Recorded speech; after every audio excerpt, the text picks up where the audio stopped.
It was late afternoon on Friday, and the sun shone warmly through the window. Exhausted from a demanding week, Barbie lay down on her sofa. Could it really have been just a week ago that she had helped save an entire civilization as mega-giantess on a foreign planet? It seemed like ages ago. No, actually, it felt more like a strange dream, and it wasn't long ago either when she, together with Princess Ruto, nearly destroyed Seoul City in Korea.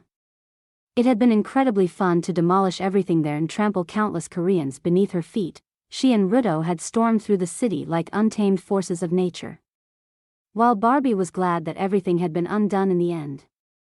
It was somewhat regrettable that no one could remember what had happened that day. Lost in thought, Barbie had turned on the television when she got home and had ignored it until now, but was suddenly snapped out of her thoughts when she heard a sentence that caught her attention. A strange coincidence that over 100 people have disappeared without a trace on exactly the same day. Barbie looked at the television and watched with interest as the Asian reporter was reporting on the unusual events in Seoul. Apparently, over 100 people were missing, with no commonalities among them except for the fact that they lived in Seoul.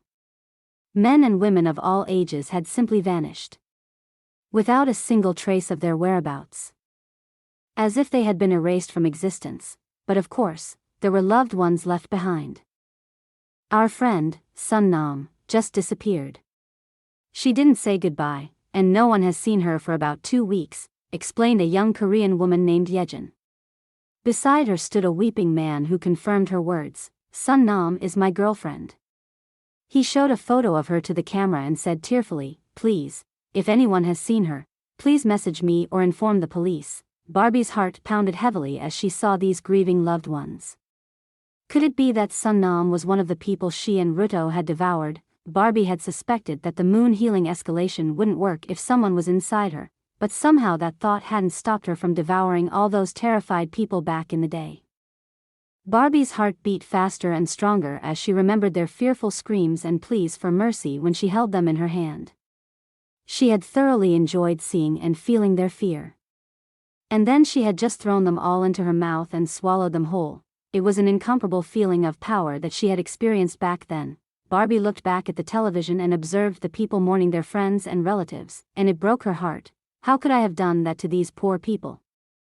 And why? Just to have some fun? Barbie rubbed her forehead as a mix of guilt and the urge to become a destructive giantess again overwhelmed her. She couldn't deny that it had been an incredible power rush to be so gigantic and unstoppable, destroying everything in her path. But then she remembered once again that she had wanted to be a hero, just like last week when she had saved the planet Natura together with Lyxe and Ryung. That had also been an exhilarating feeling too, and she had enjoyed herself immensely, but with positive outcomes. She gazed at the bracelet on her arm. She had received it from Lyxe and Ryung and brought it home but hadn't tested it further since that day because she had been far too busy. Actually, she wondered how she had managed to restrain her curiosity for so long. After all, it wasn't an ordinary bracelet, it was a tool and, at the same time, a powerful weapon capable of performing incredible feats when coupled with the functions of her ankle bracelet. Barbie looked down at her leg, examining the anklet hanging around her ankle. It looked truly beautiful over her foot, a life sign sensor. She spoke to herself, recalling how the device had given a warning signal when she had almost stepped on that native family on planet Natura. She had spared those people, even though she knew she could have easily revived them. Why? Because she had been playing the role of the hero at that time. When she had destroyed Seoul with Ruto, she had felt like being in the role of a playful monster. And truthfully, she had immensely enjoyed both. But they weren't compatible. She couldn't be a monster and a hero, could she? Suddenly, something jumped on Barbie's stomach. Oh, hello Midnight. Are you here to collect some cuddles? Barbie joked, petting her purring cat as it snuggled up to her. With her free hand, she activated the bracelet and carefully explored the menu. She discovered functions such as grow, shrink, ring laser, communication, revive, protection shield, stats, missions, coordinates and locations, and much more. And then there was something else. A peculiar file named Click Me.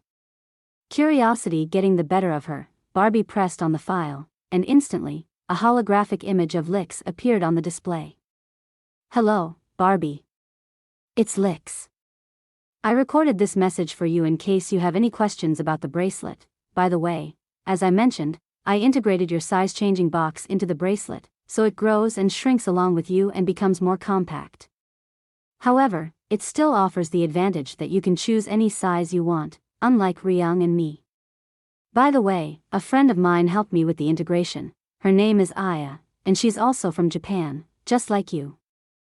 Barbie couldn't help but laugh. It's not me who's from Japan, but Ami Mizuno, the one who gave me the box. Someone must have misunderstood, teehee, for the gigantic Lyxe. It must have been confusing to distinguish between the many different countries and cultures of such tiny people who were nothing more than ants to her. Lyxe hologram continued with the explanation, and Barbie listened attentively. Barbie was surprised.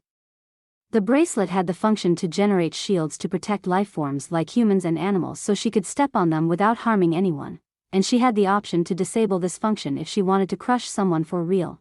Furthermore, the bracelet offered the ability to revive people who had been crushed or died in other ways. At least if it hadn't been too long since their death. Lyxe explained that this function was relatively new and had been invented by a woman named Lorraine. It was a shame that it couldn't revive people who had died a long time ago. Barbie would have loved to revive the people she had devoured in soul. But now she would have to live with the fact that she had irreversibly killed at least 20 people, probably more, and inflicted incredible pain upon their friends and families. She felt deep sorrow and guilt within her, but at the same time, she also felt this strong desire to become a giant again. Was she doomed to become evil? Had Galaxia's influence back in Tokyo left traces in her psyche, anyway? Barbie grew more and more curious and could hardly wait to test all these functions. Her heart raced at the thought that she had the ability to become a giantess again at any time and even crush people if she wanted to. At least there, she was certain that she could revive them eventually. She could also travel to other worlds with Ryung and Lyxe and save others in need as a hero. Perhaps she could have both, sometimes be destructive like a monster and enjoy her incredible power, and sometimes she could also be the friendly, helpful giantess who selflessly rescues the weak. But deep inside, she knew that she didn't actually want to harm anyone. That she never wanted to cause such suffering ever again. But she also knew that she couldn't undo this mistake. Even if she had saved other people, it wouldn't bring those Koreans back to life, or could one argue that the well-being of millions of people was worth more than the few victims she had devoured for fun? She would love to do good again as a giantess. Just to feel a little better. That's why she looked into the bracelet's menu once again. Missions caught her eye. Barbie opened the menu and found a whole list of missions, sorted by priority. She could even see which giant was currently assigned to which mission. And apparently, everyone was currently on a mission. Ryung and Lyxe were on a medieval planet, and two others named Lorraine and Tom seemed to be on a planet that didn't have high priority. For whatever reason, then Barbie was surprised when she found her own name, Barbie, training mission reserved, a training mission? That might not be a bad idea. While she already had some experience as a giantess, she wasn't yet familiar with all the capabilities of this bracelet. Suddenly, the doorbell rang. Oh? Who could that be? Barbie wondered, gently removing Midnight from her stomach and heading to the door. When she opened it, her brother greeted her with a cheerful smile. Surprise. Sister. I brought chips and anime movies. I thought we could have a movie night for a change. What do you say? Barbie's mood noticeably brightened. Hey, great to see you. That's actually a fun idea. Shortly after, pizza boxes were on the table, and an episode of Miraculous Ladybug was playing on the television while Cube Cinder munched on some chips. Barbie simply enjoyed spending time with her brother again, watching something together. It had been far too long. But suddenly, an alarm sounded from her bracelet. Her brother looked at her in surprise. Hey, what's that futuristic thing? It almost looks like something from Star Trek, teehee. Barbie grinned. It's much better than that. But would you excuse me for a moment? She went to the kitchen and opened the holographic menu. A red glowing message appeared, disaster warning, fire, on planet Tenna. 24 million lives in danger. Barbie's heart raced. What should she do? All the other giants were still on missions, and Barbie remembered that Ryung had recruited her because they didn't have enough giants to take care of everything, 24 million lives in danger. She couldn't ignore that. Barbie stormed back to the living room and casually said to her brother, "I'm sorry, but I have to leave urgently. We'll continue the movie night another time, okay?" Cube Cinder laughed. "What's going on? You're acting like a superhero or something." Hee hee, Barbie grinned as he said that and mischievously replied, "Who knows? Maybe I'm secretly a superhero who can turn into a mega giantess and save people on other planets." Her brother laughed out loud. Alright, sis. Sure, we'll catch up later. And then you have to tell me where you got that amazing bracelet." He gathered his things and headed towards the door, while Barbie quickly thought about what she should take for the mission. "Send my regards to Carlos." "See you soon, sis," said Cube Cinder and closed the door behind him. Barbie waved at him and then hurried into her bedroom to pick out clothing suitable for a giant superheroine. Finally, she chose a red t-shirt and yellow shorts that she thought would go well with fire. She also put on her favorite sandals before displaying the mission again in the bracelet's menu and selecting the Open Portal option. Right in front of her, an orange shimmering portal opened in the room, through which she could already see the dark city of the distant planet. Excited, she stepped through the portal, only to find herself in a foreign world a moment later. Barbie was still normal-sized and standing on a mountain, from where she had a good view of the burning city. And the bracelet's computer hadn't exaggerated. The city was truly engulfed in flames, and if something didn't happen soon, millions of citizens would likely burn to death. In the menu, she selected the growth option and was then asked for her desired size. Barbie pondered for a moment as she looked at the city in front of her, and then she grinned widely. "I want to be really huge again. 900 feet should be perfect for today." She radiated with excitement as she rapidly grew larger and larger until she towered over everything, and the small trees around her barely reached her ankles. With thunderous steps, she marched towards the city, ready to save the people in need. Even though she didn't exactly know how she would do that yet, she was confident that she would come up with something. Old acquaintances, Queen Ruto stood at the edge of an underground lake, overseeing the reconstruction of all the passages and buildings that had been destroyed by the Wonton army in the last battle. It still was hard work to do, and there had been losses, but Ruto always fondly remembered how she and Link had stood up to the Wontons, fighting for their people. As the sun slowly set, a gentle glow briefly illuminated the lake through a crack in the rocky ceiling. Ruto gazed dreamily at the shimmering water, beautifully reflecting the rays of sunlight. But suddenly, she flinched as Impa unexpectedly appeared and cleared her throat right behind her. The Zora Queen turned around in alarm, barely concealing her surprise as Impa stood before her in her mysterious manner. "Impa, you truly startled me. What brings you here?" Ruto exclaimed, her heartbeat slowly returning to normal. Impa, calm and serious, took a step closer. "Apologies for the abrupt arrival, Queen Ruto. I bring an important message from the Great Fairy," she explained in her deep voice. Ruto's curiosity was piqued. "The Great Fairy? What does she have to say? What's going on?" Ruto's mind raced, recalling her encounters with the Great Fairy, who had twice turned her into a truly huge giantess. "Did it have something to do with recent events?" Impa bowed slightly. "I'm sorry, Your Highness, but I myself do not know the exact details of the fairy's message. She only said it is of utmost importance and that many lives are at stake." Impa hesitated for a moment, then added, "Furthermore, she mentioned that you should become a giantess once again." Instantly, Ruto's heart raced, and her face broke into a suppressed grin. "What? Me, a giantess?" Her cheeks turned a slight shade of violet and she quickly added, "Well, if it's so important, we shouldn't keep the Great Fairy waiting. Just give me a moment to sort a few things out, and then I will accompany you to meet her." Impa bowed again. "Of course, Your Highness." Ruto quickly spoke with some of her subordinates and took care of a few important matters before setting off. However, her thoughts were consumed by the Great Fairy and what she had in store. And if she was indeed allowed to become a giantess yet again, she could hardly wait. Fire suppression measures, on her way towards the city. Barbie trampled countless trees with each step, crushing them under her weight, leaving flattened remnants in her footprints. What were mighty trees to ordinary people were mere saplings for her to flatten playfully. She drew closer to the burning buildings, noticing how the flames jumped from one structure to another, spreading the fire further, much like a forest fire, except it was a metropolis instead of a forest.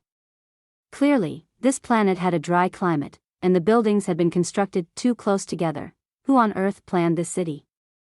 Barbie wondered, contemplating this poor decision. She would have to destroy numerous buildings to prevent the fire from spreading. But there was no reason to complain. As destroying buildings and skyscrapers as a giantess had become more or less one of her new hobbies. She walked alongside an overcrowded highway, taking long thunderous strides, and could only imagine what people in the cars, desperate to get as far away from the city as possible, thought of her. Perhaps some were astonished, but most likely, they were simply terrified at the sight of her. She paused for a moment, contemplating if there was anything she could do to combat the fire from a distance. Actually destroying buildings from afar shouldn't be a difficult task for a giantess equipped as she was. Meanwhile, in the city, numerous firefighters stood witness to a spectacle of horror. The sky was shrouded in black clouds of smoke, devouring the sunlight.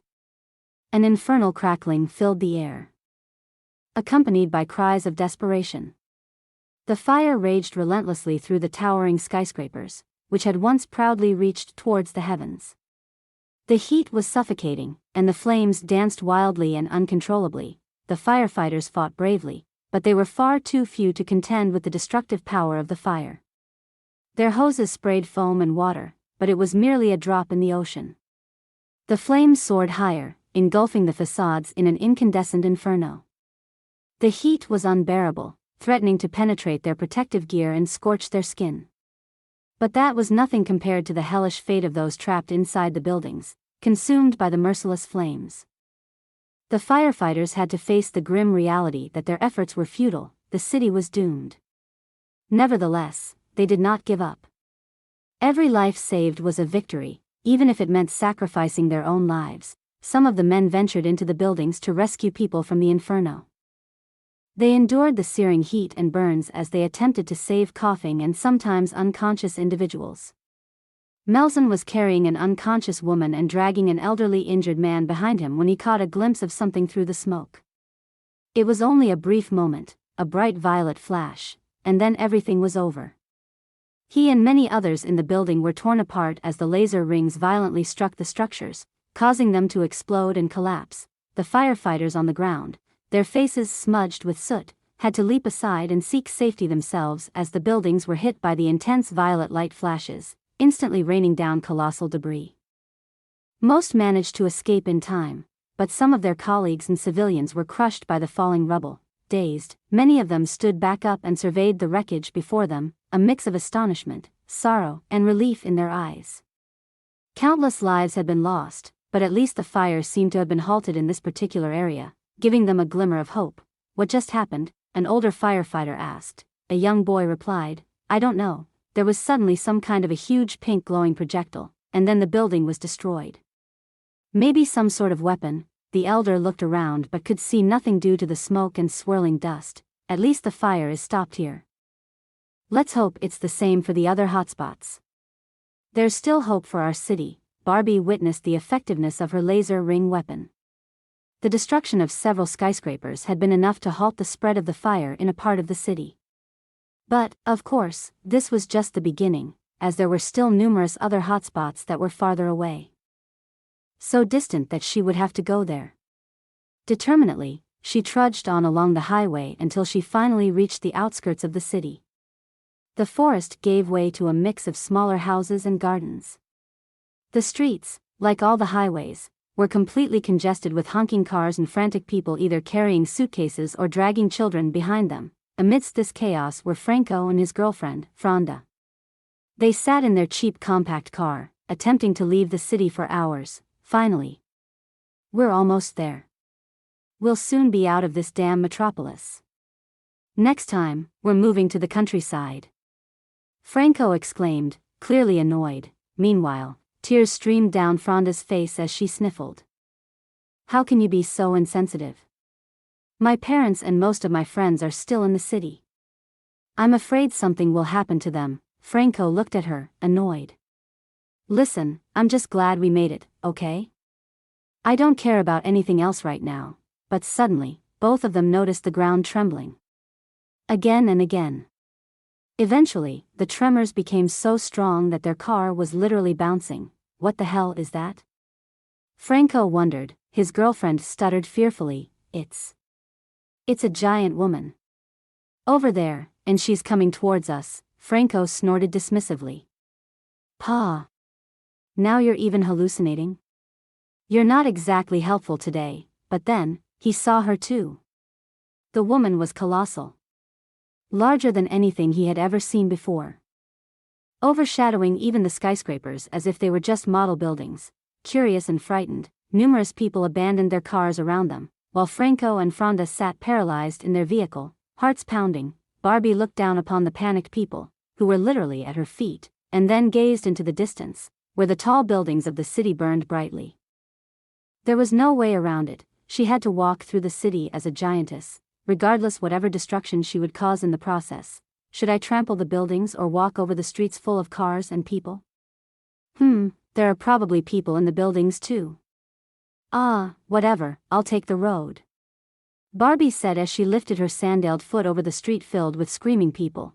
Barbie couldn't help but grin widely, as she once again felt that power rush within her and remembered the satisfaction of crushing thousands of Koreans beneath her feet alongside Queen Ruto in Seoul City, relishing the sensation of their small bodies crunching beneath her, as Barbie slowly lowered her foot. Panic erupted on the street. Franco and Fronda were directly beneath Barbie's sandaled sole as it descended, casting a dark shadow over everything. Quick, get out of the car. Run for your life. Franco yelled, as he and his girlfriend flung open the doors, jumped out, occasionally colliding with other fleeing individuals.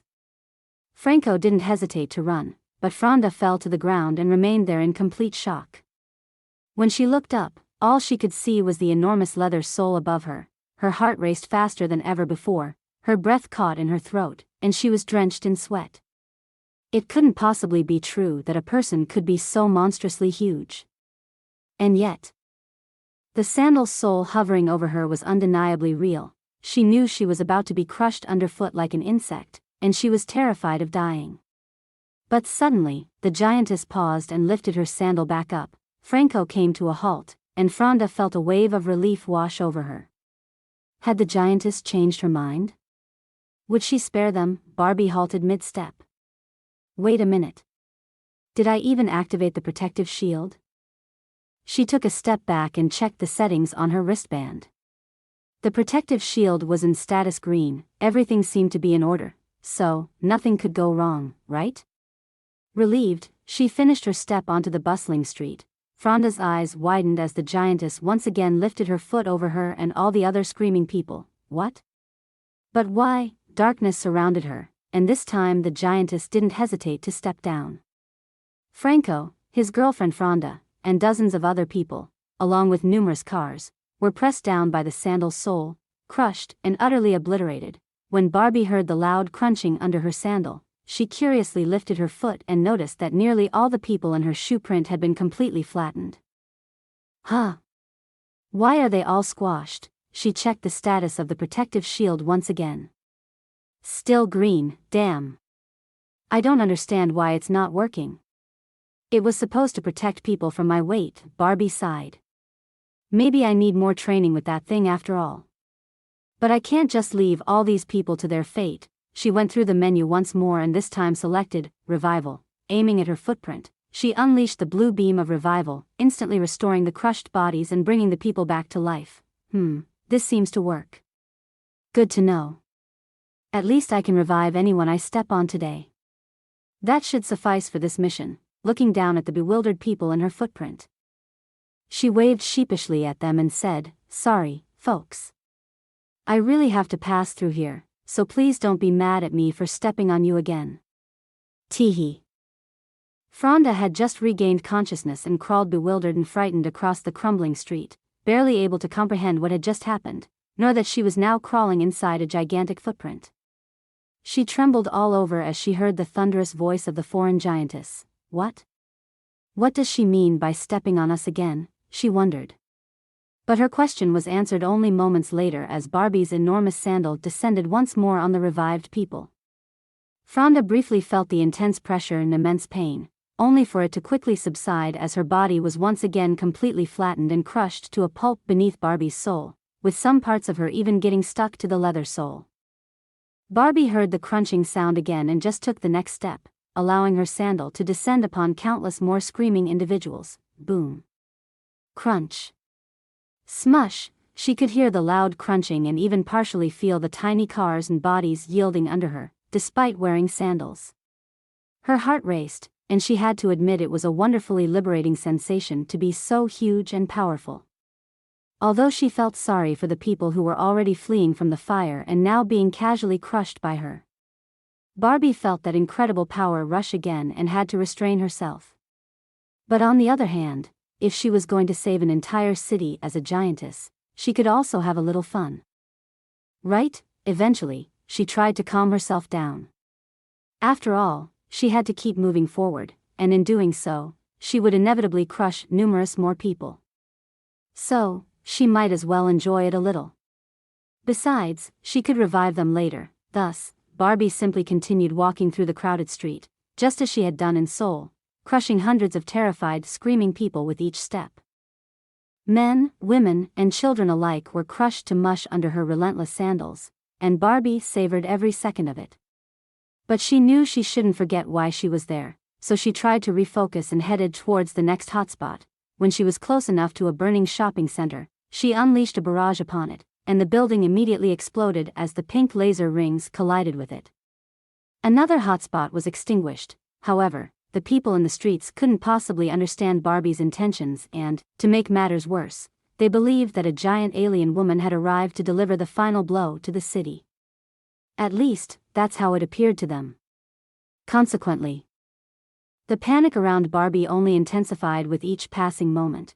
With thunderous and crunching steps, she continued to stomp over the crowded streets until she reached some ruins, houses that were almost completely burnt and still smoldering. I wonder if I can revive people who have been burned? Barbie wondered and decided to give it a try. Testing costs nothing, so she aimed the blue beam at some buildings, and indeed, the charred bodies of some individuals were restored. However, the revived people screamed in pain because everything around them was several hundred degrees hot. Startled, Barbie quickly stepped on the ruins and crushed everything and everyone immediately. Oh, I guess I have to wait until the hottest embers are gone before reviving someone. Fair enough. That gives me more time to extinguish the fires first. Then she looked at the glowing ruins that she had just pulverized by twisting them under her sandals and thought, good thing I'm wearing sandals. I shouldn't step on such scorching hot ruins barefoot. Suddenly, a firefighting helicopter flew past her face. A small man inside held a megaphone and asked directly, "Hey, giant lady. Have you come to destroy or to help?" Barbie shrugged as she gazed at the cute little helicopter. Kind of both. Hee hee.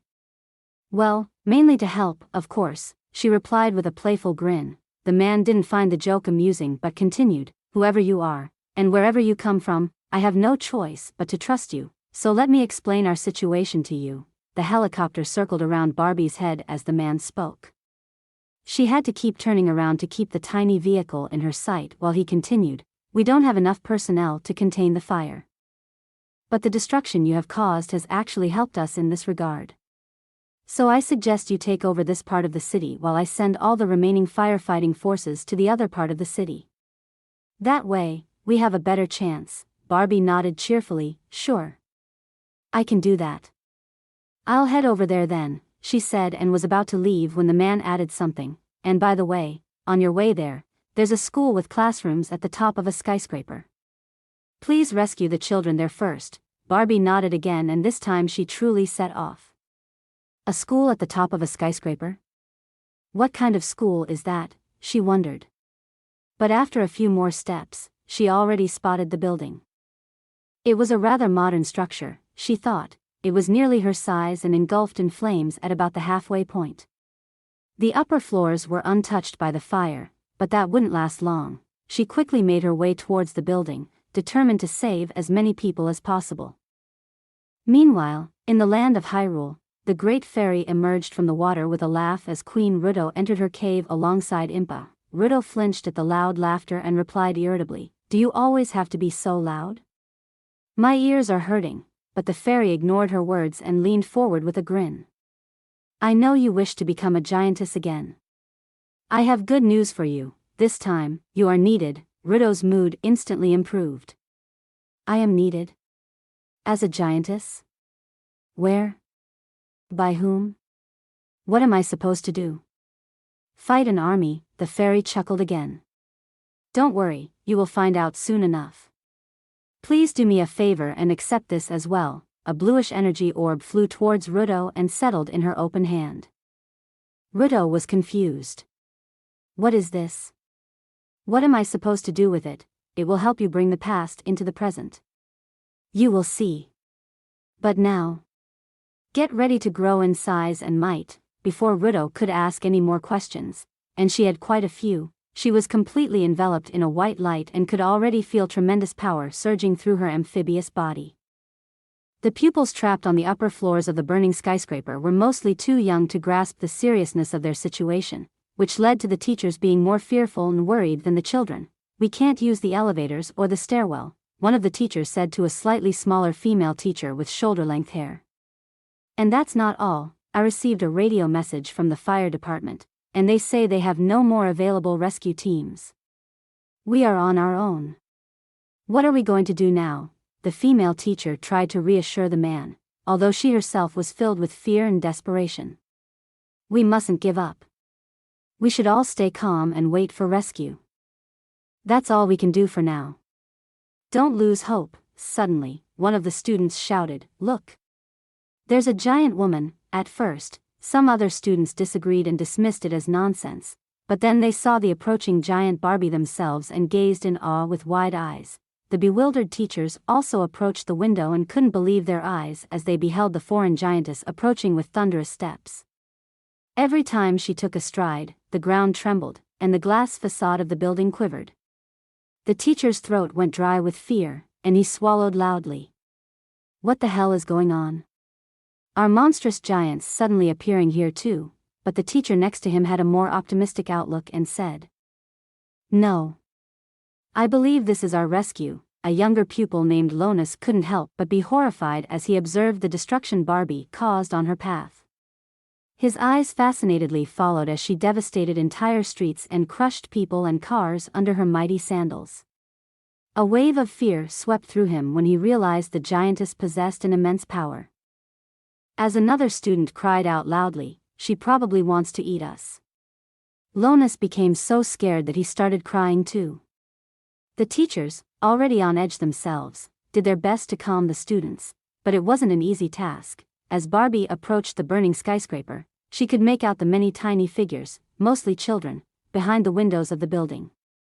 As she drew closer with her face, revealing her colossal presence before the terrified students, the fear in their eyes turned into sheer panic. The students recoiled in fear, unable to escape the overwhelming size and power of the magnificent giantess. Barbie noticed the pupils' fear and knew she had to do something to defuse the tense situation so she could rescue them without any issues. Finally, an idea struck her. Barbie couldn't resist striking her superhero pose, theatrically presenting herself, and attempted to improvise a chant, "I'm the giant heroine of rescue. Bigger, better Barbie. I'll save the day, help those in need. You will see, in their hour of darkness, I'll be their guiding light, leading them through the flames of this burning night." She was surprised that she was coming up with such ideas so fast, but she also realized the last few words may have been kinda scary to the kids, so she tried to add another lines. "Fear not, my little ones, gather on my hand. I am a mighty giantess, here to protect you and your land. I am bigger, better Barbie, the colossal guardian of all in need. With strength and love, your safety I shall lead." She noticed that her theatrical performance seemed to be working. As the children calmed down and approached the window again to get a better view of her peculiar poses, Barbie grinned and brought her face closer, until her immense blue eyes almost occupied the entire window front. She was truly intimidating in size compared to ordinary humans, making everyone feel like tiny ants before her. Although Barbie whispered, her voice was still loud enough to make the building's windows vibrate. I have come to help you. Do you trust me? The students nodded. The teachers and building staff remained somewhat skeptical, but they had no other choice, so they nodded as well. Barbie grinned broadly and distanced herself from the building once again. Then said, "Very well. In order for me to save you, I need to destroy the building's front, which will be quite loud and unstable for you. So please step a few paces away from the windows." Understood. As the teachers and students stepped back from the windows, she knew that she had been clearly understood. "Very well then.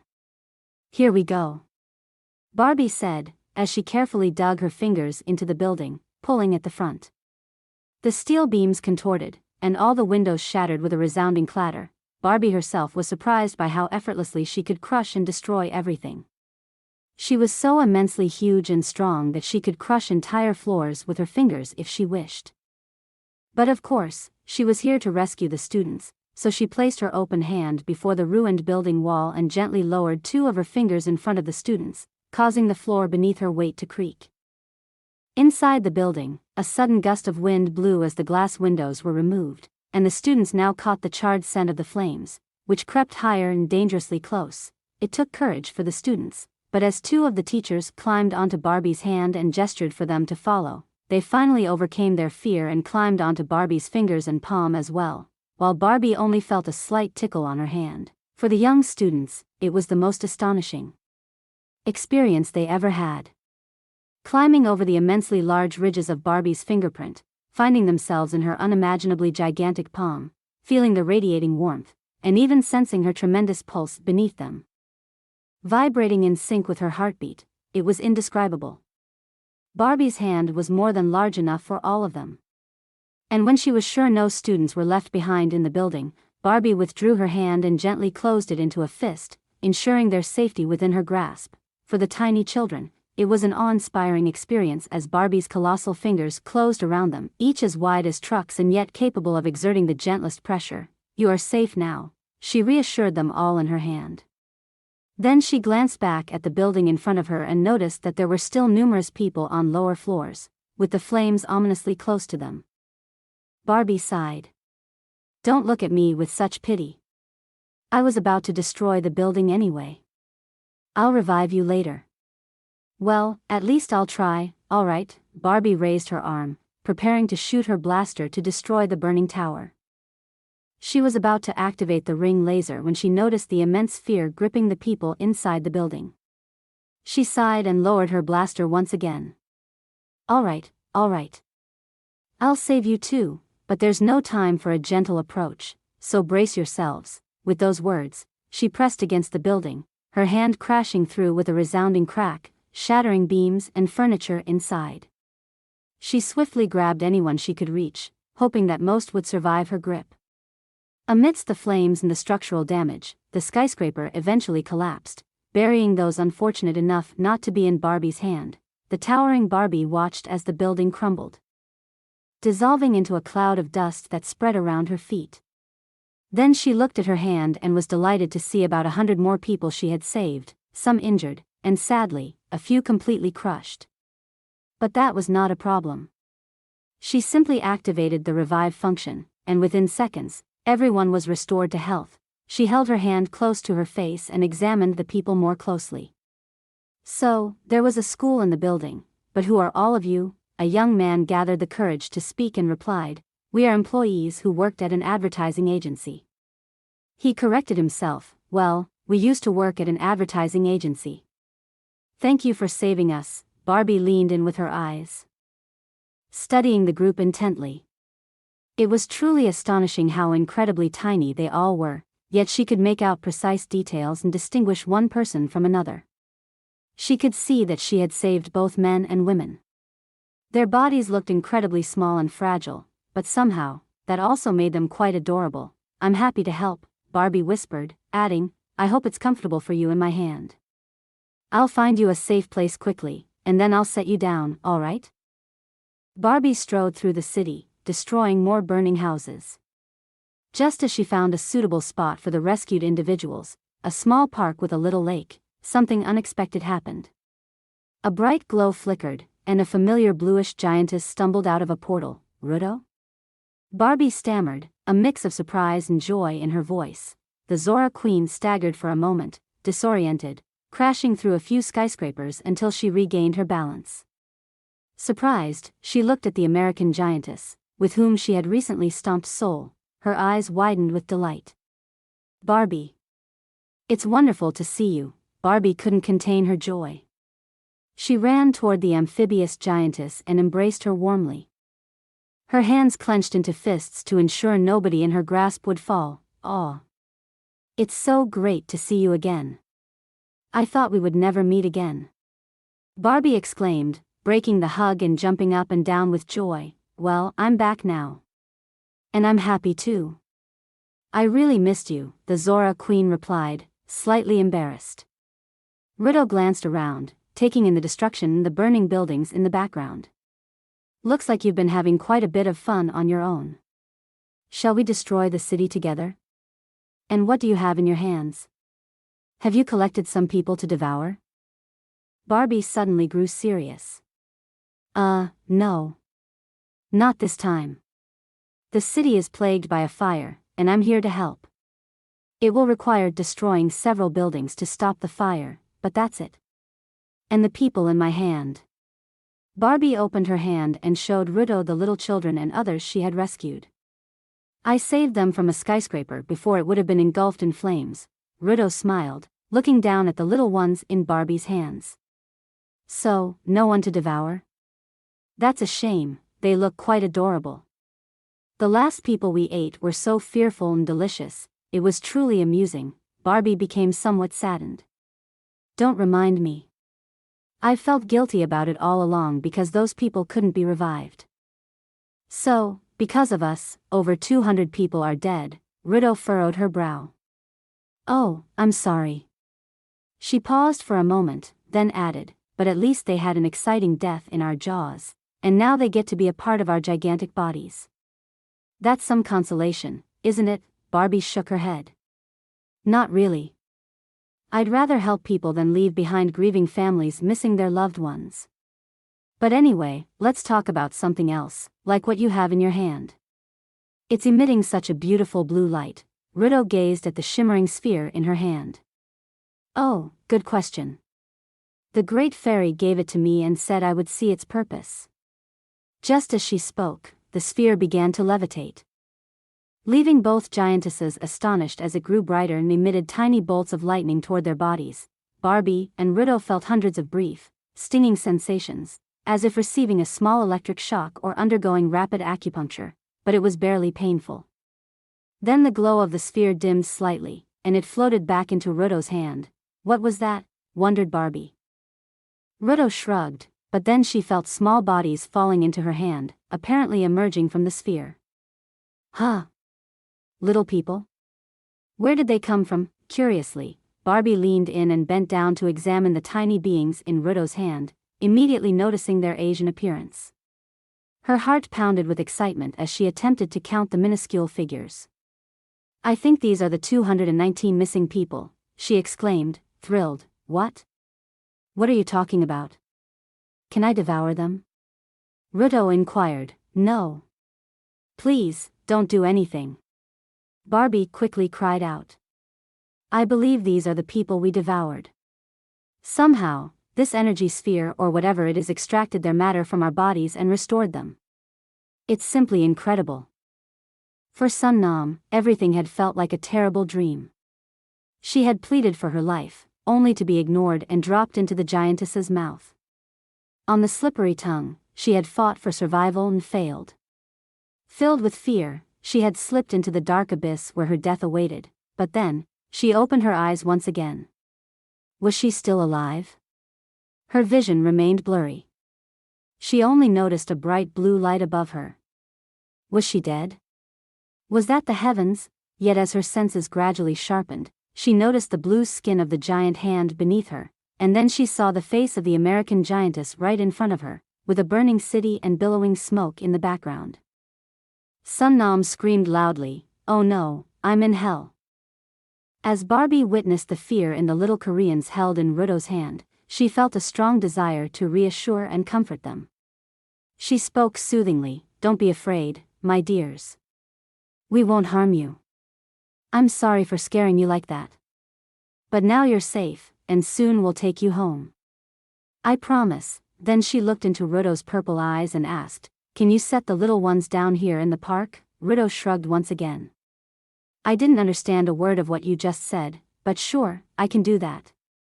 She bent down, placing her open palm on the ground, allowing the bewildered Koreans to disembark. Sun Nam had calmed down due to Barbie's words. She reluctantly had to trust her, even though she would never forget the fear she experienced while fighting for her life inside the giantess's mouth. With trembling knees, Sun Nam descended from the huge blue hand and joined the others near the lake in the park.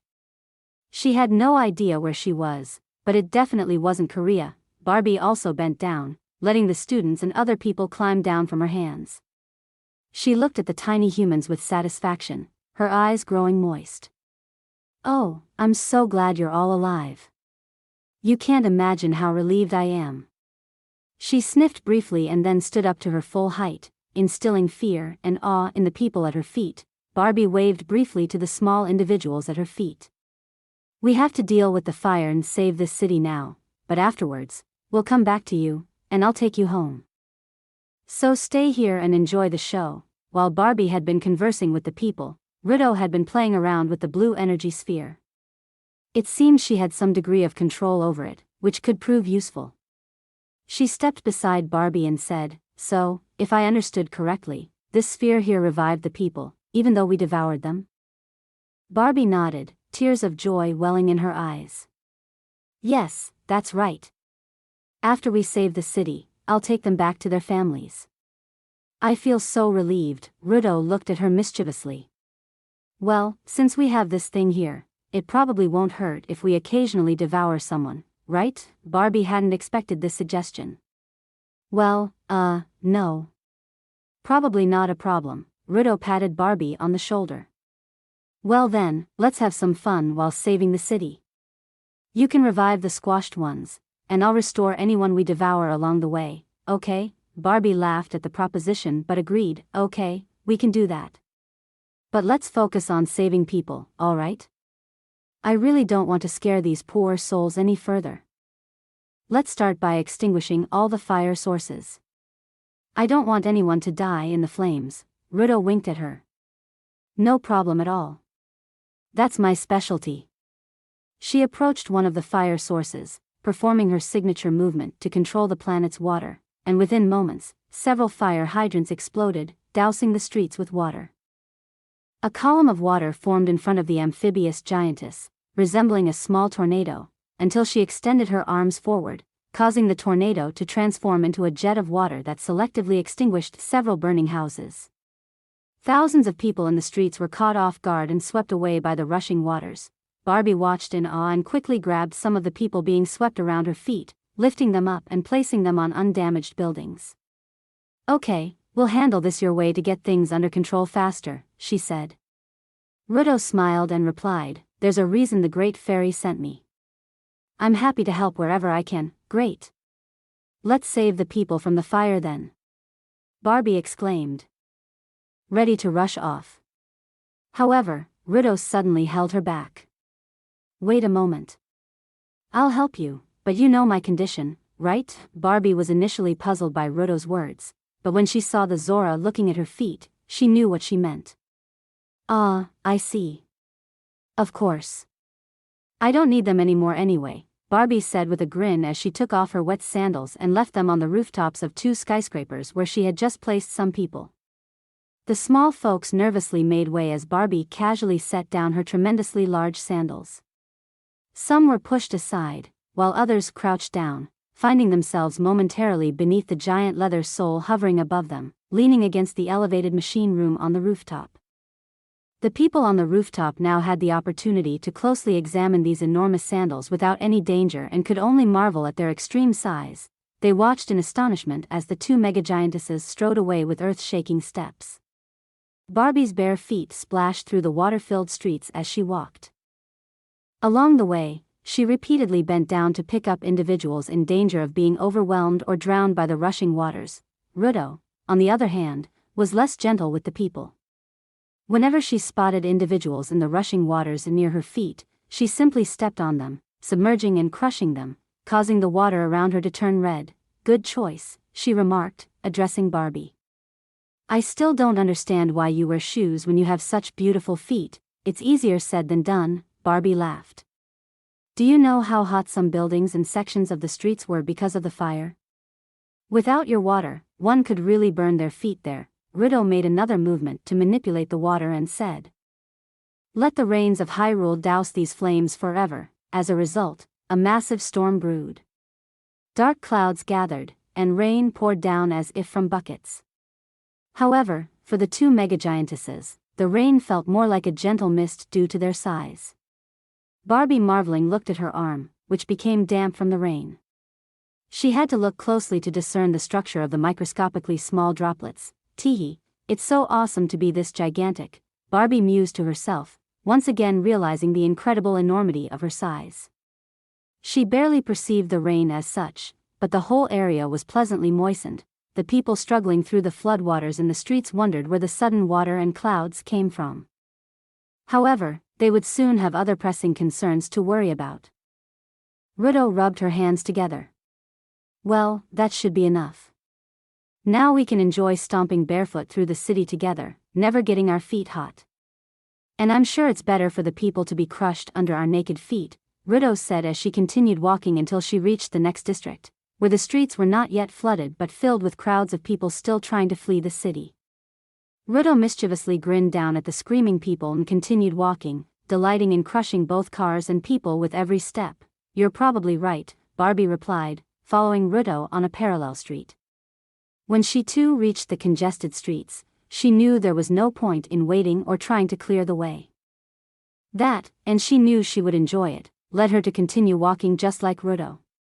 As she walked barefoot over the crowd, she was once again overwhelmed by the intense sensation of hundreds of panicked people slowly being crushed under her bare soles, the crunching sound adding to the experience. "This feels truly amazing," she said softly. Ruto grinned broadly and said, "Hee hee, I know." For Barbie, it still felt surreal, but she was simply happy to be able to spend good times with Ruto again. "By the way, this is quite an impressive storm." "It will be very helpful," Barbie commented. Ruto shrugged.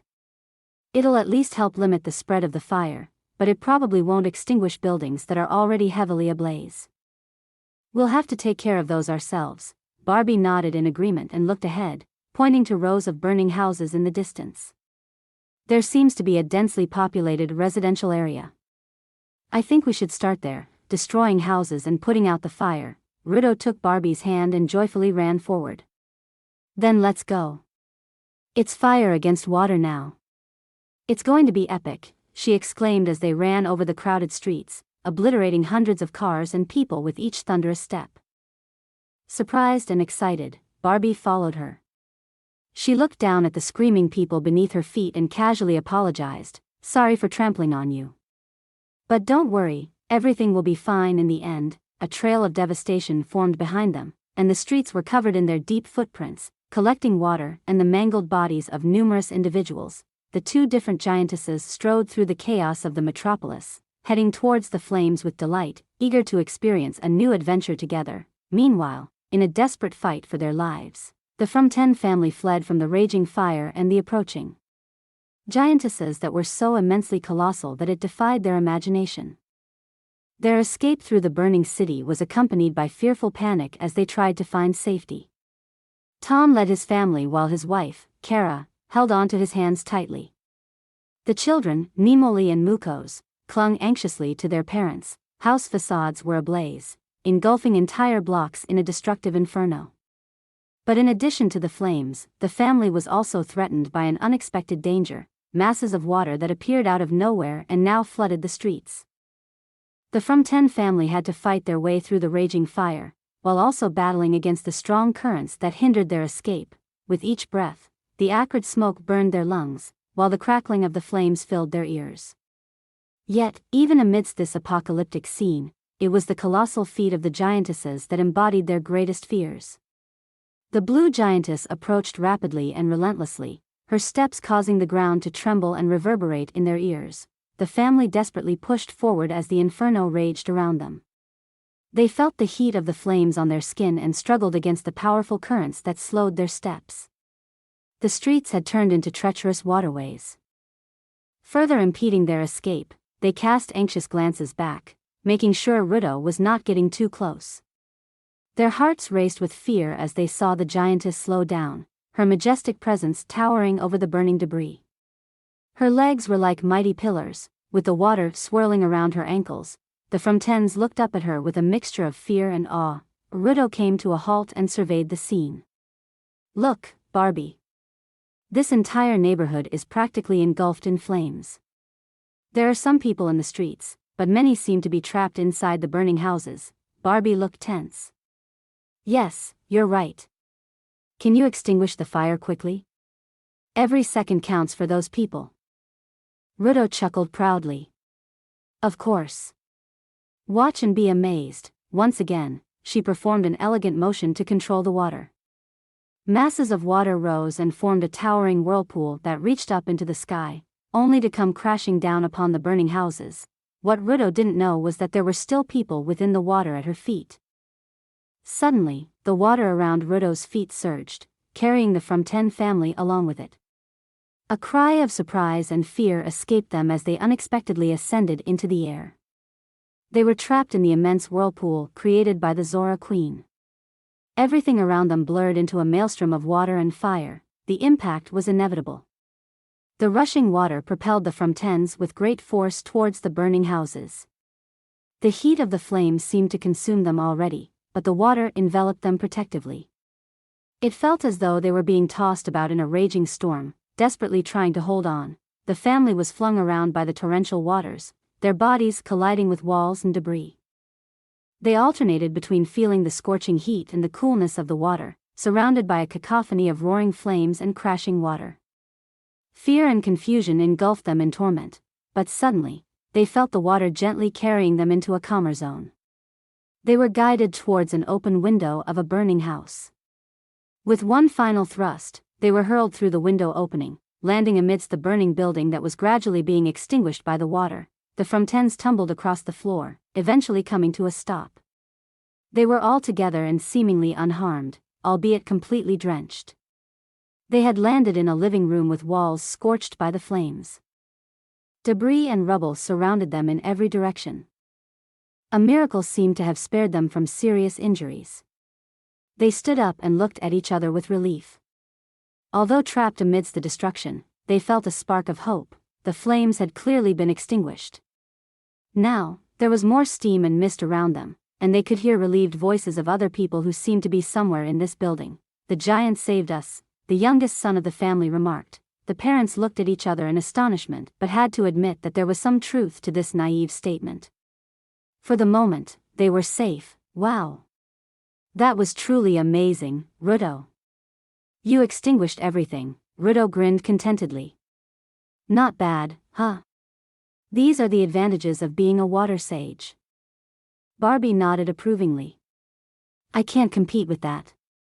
But I can take care of buildings further in the distance, like those burning skyscrapers over there."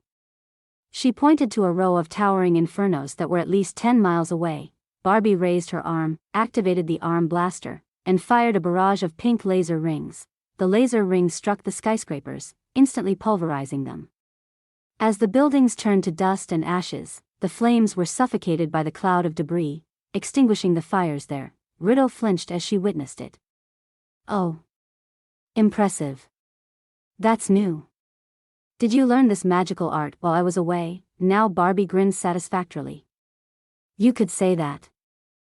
Although I have to admit, I haven't fully understood this bracelet yet. But I'm learning," Ruto chuckled. "That's why it's called magic, because one does not understand it."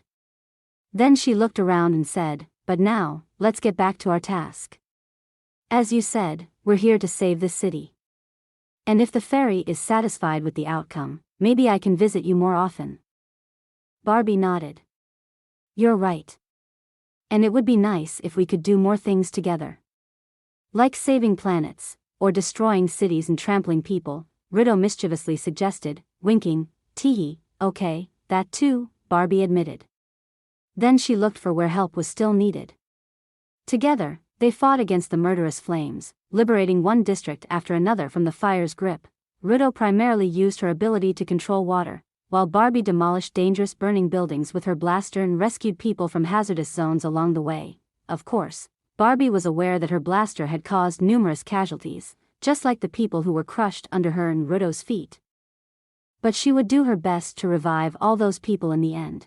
When all the fires had been extinguished, Ruto stood beside Barbie and admired the result with satisfaction. The city is saved. It may not be a beautiful city, but at least it still stands, Barbie shrugged. Well, at least 80% of it. Ruto was puzzled by this statement. But without us, it probably would have been completely destroyed. So we can be proud of our work. By the way, I feel like demolishing a few buildings with my bare hands. And my feet are eager to trample a lot of people. Would you like to join in? I mean, this city is ugly anyway, right? And the people could show their gratitude by willingly laying themselves under our royal feet. Barbie couldn't help but laugh at Ruto's manner and her amusing arrogance. Huh, maybe. But I'm not royal, Ruto embraced Barbie. To me, you are a queen. The queen of gigantism, a colossal heroine is enough for me, countered Barbie, laughing as well. Then she said, okay. I suppose trampling the city a bit should be fine, but that means more work later when resurrecting everyone, doesn't matter. I want to have fun. I love being a giantess. Just as she said that, Ruto was enveloped in white light. No. Not yet. I was just about to. Zap, and she was gone. Barbie had wanted to reach out for her, but everything happened too quickly, darn it. Why does she always disappear so fast? I would have loved to romp with her a bit longer. Disappointed, Barbie looked at the ruined city. As she lifted her foot, she noticed the flattened cars and the people in her footprint. Well, maybe it's time to resurrect all of you. But don't be mad because I can't repair your cars and houses. We did our best to save as much of the city as possible. As she spoke to herself, she activated the revival mode of her bracelet and shot the blue beam at the crushed people, instantly restoring them and bringing them back to life. Okay. That's a start. She looked around, seeing numerous collapsed and burnt-out buildings and streets filled with their and Ruto's gigantic footprints. But there's still a lot of work to do.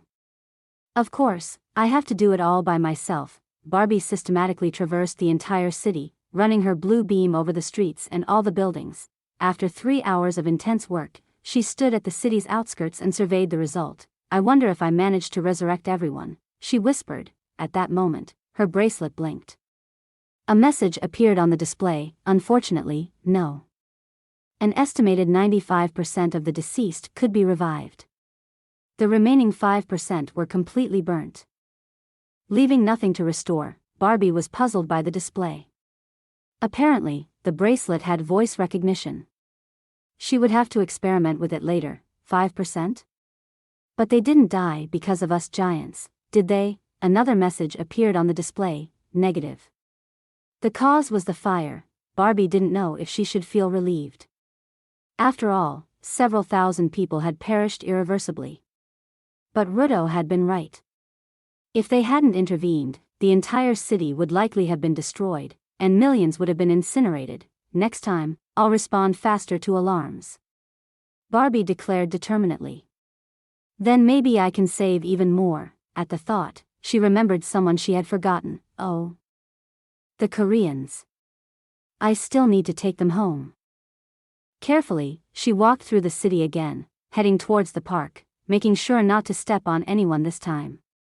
People had now recognized that she had come to help, and there were crowds of onlookers lining on the sides of the streets, cheering and applauding her. Hee, thank you, everyone.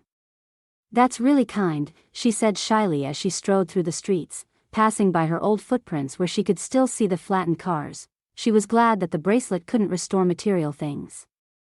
Seeing the effects of her presence and knowing that some of her footprints would leave a lasting impression on this city was a sublime thought. And the fact that people cheered for her so enthusiastically was somehow amazing. Happy face. She actually felt really good. To top it off, the fire department helicopter flew back again. That was truly excellent work. You didn't disappoint my trust, friendly giantess, said the man with the megaphone inside. My name is biggerBetterBarbie. And thank you for the appreciation. But of course, I have to commend you as well. You and your men risked your lives to help others. That's very courageous. The man merely smiled, saluted briefly, and then the helicopter flew away. Barbie couldn't help but grin happily as she continued walking. Finally, when she arrived at the park, she found the group of Koreans who had patiently waited the whole time. Thank you for waiting, she said, leaning down to the small Asians. Hope you did enjoy the show on this foreign planet. Now, please come onto my hand, and I will finally take you home to your friends and families. Sun Nam was the first to climb onto Barbie's giant hand as her huge open palm was lying in front of her. The others followed one by one, and some helped the elderly people and smaller children to climb more easily onto Barbie's hand. The giantess observed it all with a certain fascination. There were literally over 200 people climbing onto her hand, and the feeling of all their tiny bodies on her palm was simply indescribable. Once everyone was settled on her hand, Barbie stood up, satisfied, and looked at the little Koreans with a friendly smile. Thank you for trusting me. I hope you all feel safe in my hand. I'm going to close my fingers around you now, so you can hold on securely and be safe. She closed her hand gently, applying a slight pressure onto the small Asians, ensuring that none of them were in danger of falling. Then Barbie went to the high-rise building where she had left her sandals, grabbed them with her other hand, and finally set off on her way home. Phew, that was exhausting. But it was fun. Now I just need to figure out how to get to Korea instead of America. Immediately, her bracelet blinked again. A message appeared on the display. Coordinates adjusted. Earth, Seoul City, Korea. That was easy. Great. Just a moment later, she disappeared into an orange glowing portal, leaving behind a city full of people who couldn't believe what had happened today but were simply grateful to be alive. The people couldn't know where the two giantesses who had saved them came from, but they would never forget their names: Queen Ruto and biggerBetterBarbie, Colossal Guardian and Giantess Heroine. The end. This was Giantess Firefighter by Cormana Media with biggerBetterBarbie. Hope you enjoyed the story. Thank you for listening.